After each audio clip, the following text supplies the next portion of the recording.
আমরা মর্গ্যান টি ফ্যাক্টরিতে ঢুকছি।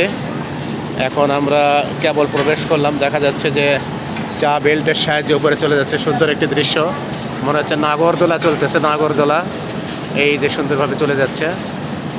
আমরা দেখতেছি নিচে চা কি সুন্দর বেল্টে করে চলে যাচ্ছে উপরের দিকে, মেইন ফ্যাক্টরিতে দিকে।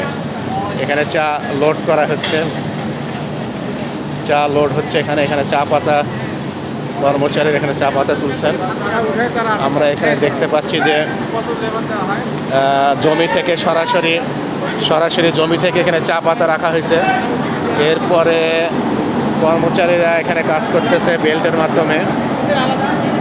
চা এখানে ভর্তি করানো হচ্ছে। ভর্তি করানোর পরে যে ব্যাগের মধ্যে দিয়ে বেল্টে দেওয়া হচ্ছে, বেল্ট আস্তে আস্তে নিয়ে যাচ্ছে উপরে, পর্যায়ক্রমে বেল্টে যাচ্ছে, উপরে চলে যাচ্ছে। আমরা দেখতে পাচ্ছি মেশিনের সাথে সুন্দরভাবে বেল্টে ঘুরতেছে।